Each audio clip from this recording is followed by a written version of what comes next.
Hello everyone, this is G and I'm back with another video. And no, this will not be a video about drama. This will be a video about video games and politics in video games. I'm actually quite glad that these series of tweets popped back up because a few days ago I saw this and I wanted to do a video, but due to circumstances wasn't really able to. And when I finally got a chance, I found some time, this lady here, Baby Kitsune. I find it interesting that the person talking about politics in Japanese games like Resident Evil decides to refer to herself as a baby fox using the word kitsune, which is Japanese in nature. That's a Japanese word for fox, kitsune. But anyway, right, this lady, by the time I finally found some time to want to record, had gone protected. And now it looks like she's, I guess, come out of her hidey hole. So now I get to respond to this. So here's what she has to say. And this is somewhat related to the tweet and the post that I made earlier today about, you know, is calling manga woke or calling all video games political, cultural appropriation or political appropriation of Japanese culture, right? Because here's the thing. So here's what she says. She says, if you claim politics need to stay out of gaming, I have a bitter pill for you to swallow. Politics is the centerfold of a lot of game plots. I'm not sure a lot. I've played my fair share of video games, having literally gamed since I was 4 years old.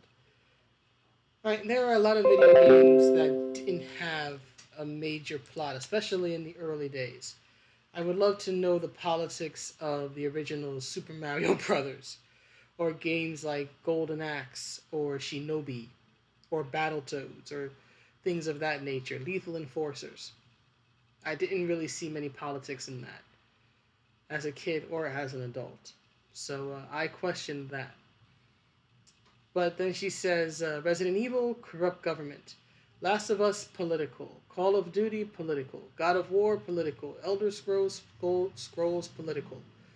Now, I'm not going to act like I'm super knowledgeable of the lore regarding these games. They're not games I play, so I will admit to a certain ignorance. And if there's someone in the audience who has played these games or is familiar with their lore, who can smarten me up a little bit, please do. But the last I checked, with the exception of potentially Call of Duty, because it is focused on war, and yes, war oftentimes is a political action, right? It's politicians ordering soldiers to war, right? So I can kind of give her that one.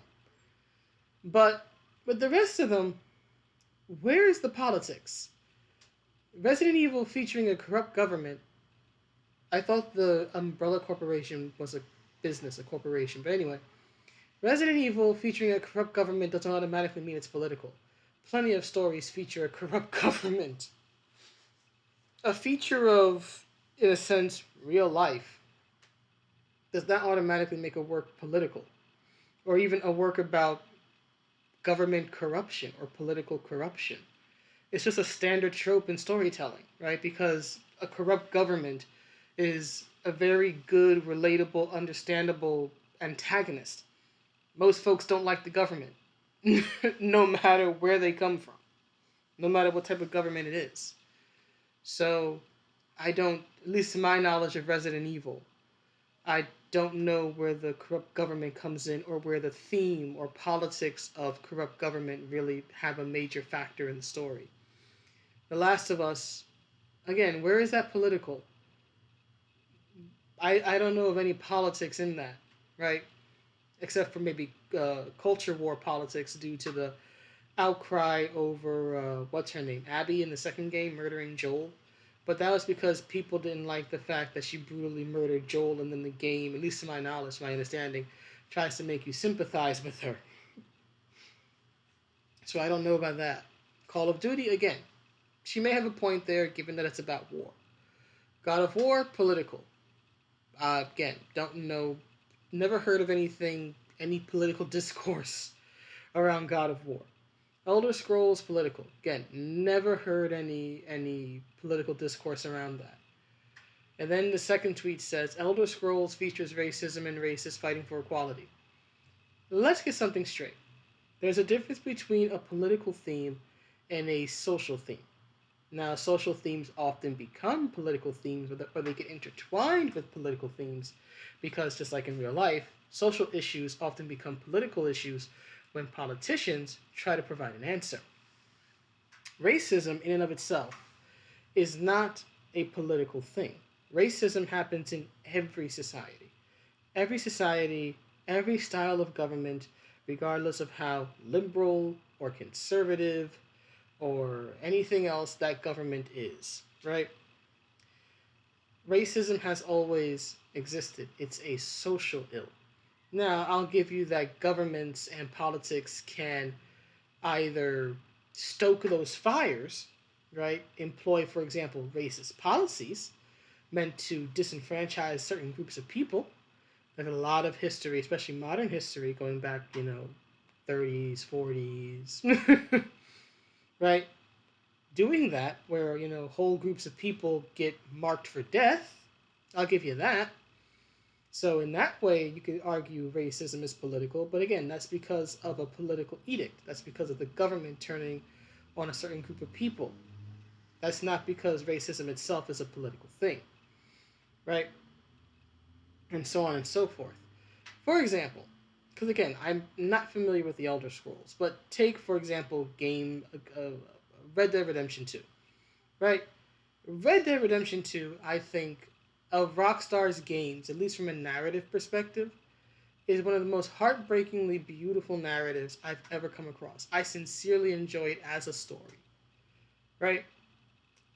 That game features racism. It features racism in its world. It even features the Ku Klux Klan. They don't outright call it the Klan, but they have characters who dress like Klansmen, right? But here's the thing: there is no major enemy in that game that is a Klansman or somehow represents racism. Even the main villain, Micah Bell, right? He is a racist, but he's not defined by that. That's not his defining characteristic. His defining characteristic is that he's a traitor. He's a rat. And he's the reason why the Vanderlyn gang ultimately breaks up, right? That's his defining trait. The fact that there is indeed no honor among thieves. His racism just adds a little more, let's say, flavor to his character to just make you dislike him more, right?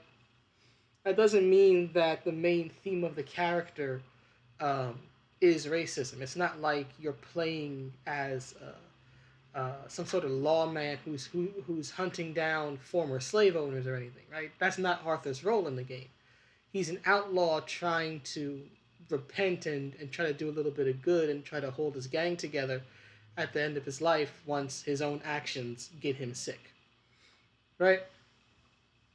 But that's that. The game does not feature racism as a dominant theme or a main theme. There are a lot of main themes to Red Dead. There's, again, the death, the deconstruction and death, you could say, of this romanticized idea of the American West or the American outlaw, right? The ever encroaching nature of society, right? And that again, cowboy, lawless, outlaw type world dying out, sort of living and dying as your way of life is changing and dying out, right? Being at the end of an era. There's revenge, of course. That is what Sadie is defined by. Her vengeance fueled crusade against the O'Driscolls who murdered her husband, right? And then, of course, you have betrayal and themes of that nature, right? And then, of course, there's redemption, trying to build and start a family and try to live a normal life when you play as John in the second part. But outside of that, outside of those themes, racism is not a major theme of the game. It is present in its world to give it a certain sense of realness or authenticity, but it's not a major theme. Again, you're not playing as some sort of slave hunter. slave owner hunter or anything like that. The closest you could get to that in sort of like the main story, it's maybe the missions for the Braithwaites. But even then, that story is more about this sort of Hatfield and McCoy type family rivalry, kind of like Romeo and Juliet, that type of thing. And it involves moonshine and secrets and all that stuff. Again, racism is featured in the game. It's featured in the game's world, but it's not a dominant narrative theme. Herbert Moon, who is a racist shop owner in the game, does not play any major role in the game. He just exists to be the racist shop owner whose racism is ruining his life because it alienates him from his loved ones. That's literally all he's about. He plays a bigger role in the story of the mysterious strange man, who's also, again, not a huge main character or player, than anyone else. Right? It's there, but it's not all that important when it comes to the main themes of the game. Right? So again, featuring a social problem does not mean the game is about said social problem, nor does it mean it's about politics. Right, and to continue, Resident Evil features a financially corrupt government. So does real life. What's your point? All of Twitter complains about. All Twitter is about is either complaining about our financially corrupt government or standing with and defending our financially corrupt government. So again, that does not automatically mean that a theme of the game, which keep in mind, I'm going to name myself after the Japanese word for a fox. Resident Evil isn't even the Japanese name of the game. The Japanese name of the game is Biohazard. So if you're going to claim that there's political themes in this game, I would hope that you are knowledgeable on Japanese politics, history, culture, both domestically and internationally, if you're going to claim that this game is political, inherently political, because it simply exists and features a financially corrupt government. Please tell me that you have some knowledge of Japanese culture and government and how they feel about financial corruption. God of War shows leadership struggles and battles. And where is that inherently political? Call of Duty is literally war politics. I will give you that one. Okay. You cannot remove politics from your game, it's always there. That's not what you understand. That's don't how do I put it? That's not the point. It's not about removing politics from a game, at least not for me. For example, Metal Gear Solid is a very political franchise series. Most people who are fans of it know that. I don't want the politics removed from it. I want the game first and foremost to be a game and to be fun. A game can have political themes and be fun. Metal Gear is fun. Mass Effect is fun. Right? They can have political themes. Many Japanese RPGs feature that's probably the one genre where maybe she has a point about political themes. Right? Maybe. But even then, the issue is not, oh, you can't, for example, Final Fantasy VII, right? You're dealing with, eco-terrorism. you're basically playing as an eco-terrorist in the beginning. And you're dealing with, the planet and healing and politics of living in the slums, right? And all this other stuff, right? You can have politics in a game. That's fine.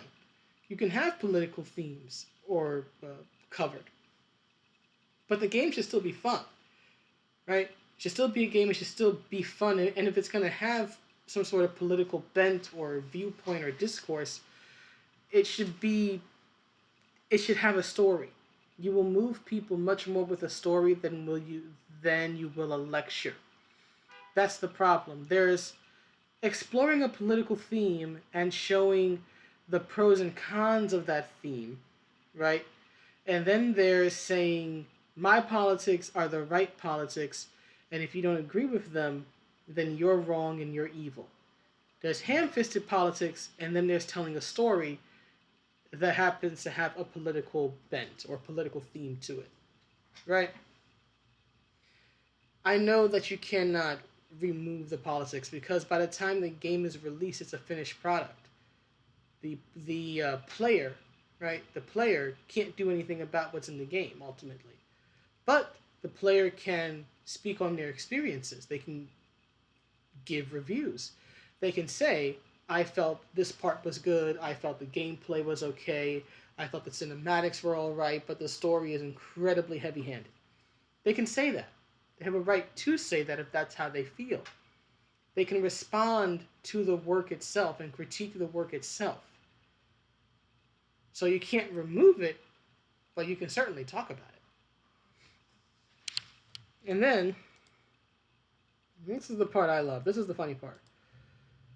Understand your own privilege by asking for politics to be left out of games when you literally play games that feature a kingdom government leadership issue. Effing Legend of Zelda features two political sides in good and evil. Politics cannot be removed at your whim. Number one, I'll admit, only Legend of Zelda game I've ever played is the first one from like 1987, right? Only one that I've ever played is the 8-bit game. So I'm not going to act like I'm some super knowledgeable lore hound about Legend of Zelda, but I've never heard people bring up Legend of Zelda in political discourse. Outside of maybe vaguely European themes like, elves and knights and all this stuff, where again is the political discourse? She keeps saying that there's politics, politics, politics, but she's not even describing what type of politics. So what's the political theme of The Legend of Zelda? Good and evil is not a political theme. If anything, good and evil is moral and it's cosmic. It's God and the devil, right? That's what good and evil is, right? It's a universal theme that's not inherently political, right?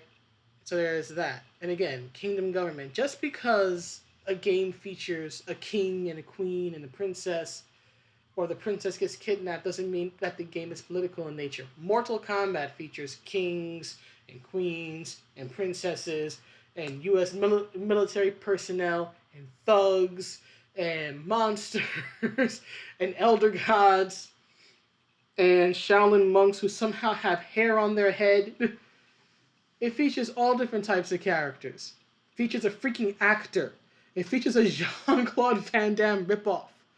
That doesn't mean that the game is political, right? But they try to make it political by giving Shao Kahn slogans like, make Outworld great again, to remind you of a certain president. That doesn't mean the game itself or the character itself of Shao Kahn is political. He's not. He's basically evil. Evil Conan the Barbarian. If you look over the history of the character, he's never had anything to do with real world or earth realm politics. He's an evil ruler who has to be overthrown to free the Outworlders / Edenians. That's literally it. That's all he's ever been. Very, at least for a long time, a very simple one-note villain. Right? He is bad guy. You beat bad guy, you win Mortal Kombat. And if you're playing as a good person, you bring peace to both Outworld and your realm, usually Earth realm. It's literally it. That's literally it. That is not exactly political intrigue. Okay? And if you're going to talk about privilege, let's talk about the privilege of even being able to game. Because gaming is a very expensive habit. It's always been an expensive hobby. Because if you're using a computer, depending on what type of specs you want, you're going to be paying hundreds to potentially a few $1,000s for a gaming PC. Then there's all the money you will spend down the line, right, to upgrade certain parts or whatnot. Then there's the games themselves, which are usually between $50 and $70 at release, maybe a little cheaper, around $40 if you wait. And then there's other things like maybe you get a special mouse or you get a controller, or I don't know if memory cards are still used. Again, I'm kind of out of it, but if they still are, buying memory cards or maybe an external hard drive or something, gaming is expensive. if you're a console person like I am, then you're buying a console, even a cheaper one, it's going to cost you 200 plus dollars usually. And then again, you have to buy controllers, you have to buy possibly memory cards or external hard drives. You have to have an internet connection for both these days, whether you're a console gamer or whether you do PC, you need an internet connection, so you need to be paying a monthly bill to keep the internet going so you can play the game and download stuff and update and all that stuff. You take into account things like microtransactions and DLC that you pay for. The biggest privilege that exists in gaming is simply being able to game. So there's your privilege. Your very first privilege is being able to engage in a hobby that has a very high price point of entry. Right? That's your first one. So there's your first privilege. So if you're able to game regularly, either you make a fairly decent amount of money, or someone in your life who is buying this stuff for you and financing this hobby for you makes a fairly decent amount of money. So there's your privilege right there, which is not related to race, politics, gender, sex, gender identity, or anything else. Money is green all across the board, no matter who holds it. So please stop with this foolishness, quite frankly. It's not about politics being removed at a person's whim. It's about making a game that is fun and not ham-fisting politics where they don't belong. Right? And then we get to this. Then we get to what she's really talking about, which is, again, Hogwarts Legacy. Hogwarts Legacy. Because, she says here, because it taints a game you desperately want to play but infringes on the rights and safety of a marginalized group. How are the rights of trans people? Keep in mind, not all trans people hate J.K. Rowling, and not all trans people hate this game. And I've yet to see an official statement by any actual like trans rights or trans advocacy or organization against this game. It's always people like this chick, just random randos on Twitter. It's never like actual official statements from organizations. Where is the delegation of trans people who said, we don't like this game, please boycott? So, but still, how is the game infringing on the rights of trans individuals? How? What rights is it violating? What rights is it denying them? We don't even know if the game has trans representation. So what rights are being violated here? The only thing being violated is your own personal sense of decency or disgust, your own personal dislike, which is not a reason to not play the game. Right? Then it says, also reiterating, Avalanche Studios has been paid for Hogwarts Legacy. The money from sales goes to the publisher, Warner Bros. I can't see that. So stop using the devs as an excuse. And if people want to buy the games to support the devs, that's their right. It's their money, not yours. If they want to buy the game to support Rowling in some way, that's their right. It's their money, not yours. If they want to buy the game just because they want the game, that's their right, not yours. It's their money, not yours. Stop trying to come up with these silly mental gymnastics diatribes and taking games that are fundamentally not even Western or American. Resident Evil is not an American game, it's a Japanese one. It's not a Western game, it's a Japanese one. Legend of Zelda is not an American game, it's a Japanese one. Stop taking video games that aren't even fundamentally of your own culture and trying to basically whitewash them and try to create this narrative around them to support your own personal politics. Again, Miss Kitsune here, Miss Kit, doesn't have to buy Hogwarts Legacy. If she doesn't want it, she doesn't want it. That's fine, it's her money. But stuff like this is what annoys me. This is just drivel. This is just mental gymnastics done in an attempt to try to get the result that she really wants, which is, again, trying to encourage people to boycott Hogwarts Legacy by trying to shame them. If you buy this game, then you're infringing upon the rights of trans people. I have yet to see trans people complain about this game. I have yet to see any person complaining about the game actually show any receipts, any screenshots of tweets. This is Twitter. This is receipt culture. This is gotcha culture. This is cancel culture. If y'all truly had dirt, had proof on Rowling, you would show it. But you don't. So all you have, quite frankly, are your delusions of grandeur and heroism. You're not protecting anyone. You're not defending anyone's rights. You're sure as hell not going out there getting hurt, getting beaten, or worse to fight for equality and better treatment in society for any group. Let's not forget that MLK Day was about a week or so ago. I think we all know what happened to him because he spoke up and demanded that black people be treated just like any other group of individuals in America in the mid-60s. Many people lost their lives sincerely fighting for equality. Many people got hurt fighting for equality. So please stop trying to paint yourself as some trans defender or some freedom fighter. You're not. What you are is what you say up here.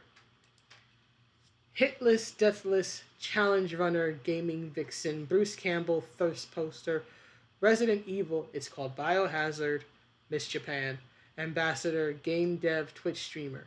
That's what you are. You're an internet personality. You're a Twitch personality. Nothing more, nothing less. Have a good night. Anyway, that's the video. Please let me know what you think, and I will see you all in the next one. Have a good day night wherever you are. Bye.